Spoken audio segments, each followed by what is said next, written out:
তোমার বাবার সামনে যদি কাপড় ঝাড়ো, কাপড়ে ধুলাবাড়ি লাগছে, এটাকে ঝাড়ো, তোমার বাবার সামনে বসা আছে, তাহলে তুমি বেয়াদব সন্তান, কুলাঙ্গার সন্তান। তুমি তোমার বাবার হক আদায় করো নাই, বেয়াদবি করেছো, নষ্ট করেছো, তার সামনে শুধু কাপড়টা ঝাড়া দিয়েছো। এটার কারণে, কারণ তুমি কোন রাজার সামনে, তুমি কোন পদস্থ কর্মকর্তার সামনে, পাওয়ারফুল কোন ব্যক্তির সামনে কাপড় ঝাড়া দিবা না। তোমার বিবেকে বাঁধবে, দুনিয়ার যত বড় নেতা, যত বড় ব্যক্তি হোক, যত বড় আলেম হোক, যত বড় হুজুর হোক, যত বড় শেখ হোক, যত বড় আল্লাহর নেককার বান্দা হোক, যত বড় ইমাম খতিব হোক, হারামের ইমাম হোক, তোমার কাছে তোমার মা বাবার চাইতে বেশি শ্রদ্ধা পাওয়ার উপযুক্ত আল্লাহর জমিনে আর কেউ নাই। আবু হুরায়রা রাদিয়াল্লাহু তাআলা আনহু, তিনি এক ব্যক্তিকে দেখতে পাচ্ছেন যে সেই লোকটা আরেকজনের সাথে হেঁটে আসছে। তিনি থামায় বললেন যে তোমাদের একজনের সাথে আরেকজনের কি সম্পর্ক, অর্থাৎ তোমরা কি কেউ কারো কিছু হও কিনা। তার সন্দেহ হলো। তখন ছেলে বলল যে উনি আমার বাবা। তখন আবু হুরায়রা বললেন, তোমার বাবা? তুমি শুনে রাখো, যদি এই লোকটা তোমার বাবা হয়ে থাকে তাহলে কখনো তার নাম ধরে ডাকবে না, আর তার আওয়াজের উপরে কোনো দিন তোমার আওয়াজ হবে না। তিনি যে আওয়াজে কথা বলবেন তার চাইতে বড় আওয়াজে তুমি কথা বলবা না, তার চাইতে বেশি আওয়াজ তুমি যদি কথা বলো তাহলে তুমি বাবার কুসন্তান। এবং এর জন্য কিয়ামতের ময়দানে ওই যে বান্দার হক নষ্ট করেছো তুমি, সবচেয়ে বড় হক বাবার হক, মায়ের হক, সেটা তুমি নষ্ট করেছো, এজন্য তোমাকে জবাবদিহি করতে হবে। তার চাইতে কখনো জোরে যেন আওয়াজ না হয়। বাসাতে, বাড়িতে, ঘরে যখন কথাবার্তা হবে, বাপের আওয়াজের চাইতে তোমার আওয়াজ যেন বড় না হয়, এটা তোমাকে খেয়াল রাখতে হবে। আর কখনো কোন জায়গায় হাজির হয়েছ, তোমার বাবা চেয়ারে বসার আগে তুমি বসবা না, বাবা বসবে তারপরে তুমি বসবে।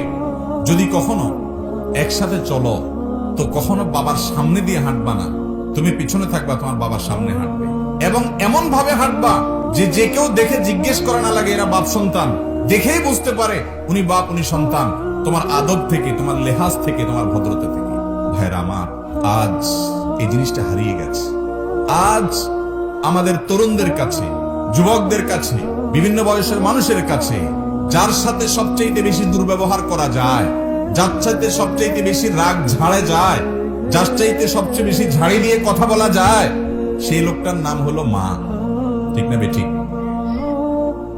অফিসে বসের সাথে খুব ভদ্র হইয়া চলি আমরা, নিজের নেতার সাথে ভদ্র হইয়া চলি আমরা, যার কাছে কোনো ঠেকা আছে, কাজ আছে, তার কাছে একেবারে বিড়াল হইয়া চলি আমরা। বন্ধু বান্ধবের সাথে তো আমরা একেবারে অন্তরঙ্গ জিগরি দোস্তের মতো চলি আমরা, নিজের বউয়ের কাছেও বিড়াল হয়ে চলি আমরা। সব জায়গায় আমরা যতটা ভালো থাকি, যেই ব্যক্তিটাকে কথায় কথায় ঝাড়ি দিয়ে কথা বলাটাকে আমাদের অধিকার মনে করি, তিনি হলেন আমাদের হতভাগা মা। ঠিক না বেঠিক? অথচ আল্লাহর জমিনে এই মা এবং তারপর বাবা, এই দুটি মানুষ হলেন আমাদের সবচেয়ে বেশি সম্মান, শ্রদ্ধা, এহতেরাম, ভদ্রতা, শিষ্টাচার, সুন্দর আচরণ, বিনম্র ব্যবহার, আমাদের সব আনুগত্য এবং বিনয় পাওয়ার হকদার এই দুটি লোক। আল্লাহ তাআলা আমাদেরকে মা বাবার হক আদায় করার তৌফিক দান করুন। 10 শ্রেণীর মানুষের হক যদি আপনি আদায় করতে পারেন, আপনি বান্দার হকের ক্ষেত্রে মৌলিক কাজটা করে ফেললেন, 80% হক আদায় হয়ে গেল। তার মধ্যে থেকে মা এবং বাবা, তাদের হক কি আদায় করবেন? নাম্বার 1, তাদেরকে শ্রদ্ধা করবেন আচার আচরণে। ওই যে বললাম, প্রজা যেরকম রাজার সামনে থাকে, দাস যেরকম মালিকের সামনে থাকে, আপনার অফিসের সর্বোচ্চ বস কর্মকর্তার সামনে যেরকম থাকেন, তার চাইতে বেশি বিনয়ে অবনত হয়ে, শ্রদ্ধায় নিজেকে তুচ্ছ করে তাদের সামনে থাকবেন। আপনার মা পৃথিবীর সবচেয়ে বড় রানী আপনার কাছে, আপনার বাবা পৃথিবীর সবচেয়ে বড় রাজা আপনার কাছে। শুধু রাজা আর রানী না, দুনিয়ার যত আলেমকে শ্রদ্ধা করেন, যত হুজুরকে সম্মান করেন, সমস্ত হুজুর পরে আপনার কাছে সবচেয়ে বেশি সম্মানের হকদার কে? আপনার মা, এরপর আপনার বাবা। চেষ্টা করবো না আমরা ইনশাআল্লাহ? তাহলে ওনাদের প্রতি আমাদের কর্তব্য পালন করার জন্য মৌলিকভাবে আমরা কয়েকটা কাজ করব। নাম্বার 1, বিনয়ে অবনত হওয়া, বিনয়ী হয়ে থাকা, নিজেকে তুচ্ছ করে রাখা এবং তাদের সামনে আদব লেহাজ যেগুলো বললাম সেগুলো খেয়াল করে চলা। 1, এটা হলো আচরণগত।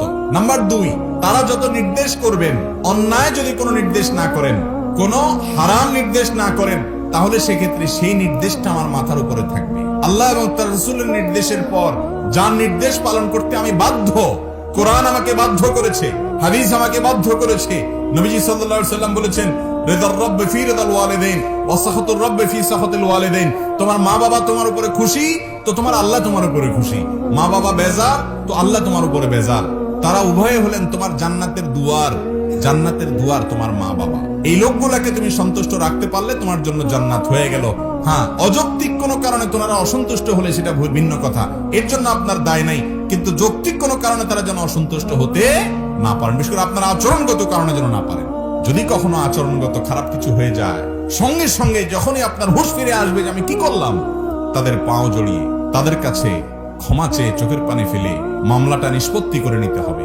যদি আপনার মা বাবা দুনিয়া থেকে চলে যান আর আপনি মাপ চাওয়ার সুযোগ না পান, তাহলে মামলা বড় জটিল, বড় কঠিন। এই জন্য দ্বিতীয় কাজ হলো তাদের আনুগত্য করা। যখন নির্দেশ করবে নির্দেশ পালন করা। কত গুরুত্বপূর্ণ দেখেন, আপনি নফল নামাজে দাঁড়াইছেন, আপনার মা ডাক দিয়েছে, আপনি নামাজে আছেন, কিন্তু আপনার মার ডাক শুনে আপনি বুঝতে পেরেছেন খুব জরুরি কোনো বিষয়ে ডেকেছে, তাহলে নফল নামাজ ছেড়ে আপনার মায়ের ডাকে আপনাকে সাড়া দিতে হবে। এর নাম ইসলাম।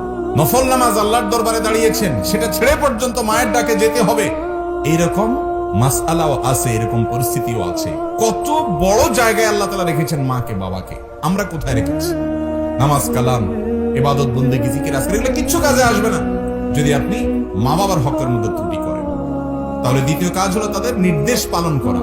নির্দেশ পালন করা করতে বলেছেন, অন্যায় যদি না হয় নির্দেশটা অবশ্যই আপনাকে পালন করার চেষ্টা করতে হবে। হ্যাঁ, এমন নির্দেশ করেছেন যেটা পালন করা আপনার সম্ভব না, সাধ্যের বাইরে, তাহলে সেক্ষেত্রে বিনয়ের সাথে অপারগতা প্রকাশ করবেন, বেয়াদবি করতে পারবেন না, তর্ক করতে পারবেন না, ধমক দিয়ে কথা বলতে পারবেন না। নাম্বার 3, তাদের প্রতি সার্বিকভাবে ইহসান করবেন। তাদের ভরণ পোষণ দেওয়া, তাদের আরাম যেন হয় সেই খেয়াল করা, তাদের যত রকমের খেদমত আছে সেই খেদমত গুলো করা। আল্লাহ তাআলা আমাকে আপনাকে মা বাবার প্রতি যে আমাদের কর্তব্য আছে, দায় আছে, তাদের যে অধিকার আর পাওনা আছে আমাদের কাছে, এটাকে যেন আমরা পুরোপুরি করতে পারি আদায়। আল্লাহ তাআলা আমাকে আপনাকে আমাদের সবাইকে সেই তৌফিক দান করুন।